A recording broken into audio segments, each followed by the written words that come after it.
வணக்கம். இன்னைக்கு சோஷியல் மீடியால ஒரு பெரிய பிரச்சனை போயிட்டு இருக்கு. என்னன்னா, தாவேக தலைவர் விஜயோட மனைவி அவர்கள் சங்கீதா என்றவங்க செங்கல்பட்டு ஃபேமிலி கோர்ட்ல வந்து ஒரு பெட்டிஷன் போட்டிருக்காங்க. தங்களோட விஜய்க்கு வந்து நம்ம மற்ற நடிகைகளுக்குள்ளாம் தொடர்பு இருக்குன்னு சொல்லிட்டு இல்லீகல் அஃபேர் இருக்குன்னு சொல்லிட்டு ரிலேஷன்ஷிப்ல போட்டிருக்காங்க. நான் என்ன கேட்கிறேன்னா, இதை வந்து சோஷியல் மீடியால இருக்கிறவங்க வந்து அவங்க அட்வர்டைஸ்மெண்ட்காகவும் அவங்க ட்ரெண்டிங்காகவும் அவங்க பாட்டுக்கிட்டு அவங்க லாபத்துக்காகவும் ரொம்ப ட்ரெண்ட் பண்ணி அவங்களோட இமேஜை ஸ்பாயில் பண்றது.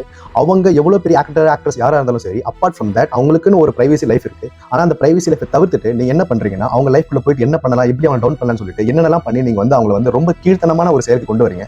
அது மட்டும் இல்லாம இதை வச்சு சில கட்சியினர் வந்து இதை வச்சு ஒரு அரசியல் பண்ணலாம்னு சொல்லிட்டு ஒரு கீழ்த்தனமான ஒரு செயல் வந்து இப்ப வரைக்கும் செஞ்சுட்டு இருக்காங்க. நான் என்ன பொறுத்த வரைக்கும் ஒரு சாமானியனா நான் என்ன சொல்றேன்னா, ஒரு அரசியல் தலைவராக இருந்தாலும் சரி, ஒரு நடிகரும் இருந்தாலும் சரி, ஒரு சிறந்த இல்ல ஒரு சாதாரண மனிதனா இருந்தாலும் சரி, அவனுக்கான ஒரு லைஃப் இருக்கு. ஸோ அவங்க லைஃப்ல கண்டிப்பா வந்து எவ்வளவு பிரைவசி இருக்கலாம். ஸோ அவங்க பிரைவசியை தவிர்த்துட்டு நீங்க வந்து அது உள்ளுக்குள்ள போயிட்டு எந்த குழப்பம்லாம் கொண்டு வரணும்னு சொல்றது ஒரு பெரிய தவறான ஒரு செயல். இது கொஞ்சமாச்சும் காமன் சென்ஸ் யூஸ் பண்ணுங்க, கொஞ்சம் சிவிக் சென்ஸ் எல்லாத்தையும் கொஞ்சம் வந்து அட்ஜஸ்ட் பண்ணுங்க, ரெகனைஸ் பண்ணுங்க. என்னெல்லாம் வந்து சொசைட்டி நடக்குதுன்னு சொல்லிட்டு கொஞ்சம் ரெகனைஸ் பண்ணுங்க, கொஞ்சமாச்சும் மூளையை கொஞ்சம் யூஸ் பண்ணுங்க. இப்பயாச்சும் கொஞ்சமாச்சும் உங்களுக்கு ஒரு புத்தி வந்து கொஞ்சம் மூளை கொஞ்சமாச்சும் யூஸ் ஆகி உங்களுக்கு இது மாதிரி ட்ரெண்ட்லாம் பண்ணக்கூடாது, இதெல்லாம் வந்து தப்புன்னு சொல்லிட்டு ஒரு ஃபேமிலியை கெடுக்கிற செயல்னு சொல்லிட்டு உங்களுக்கு என்னைக்கு தோணுதோ கண்டிப்பா இன்னைக்கு தமிழகமும் சரி, இந்தியாவும் சரி வல்லரசு ஆயிடும். நன்றி.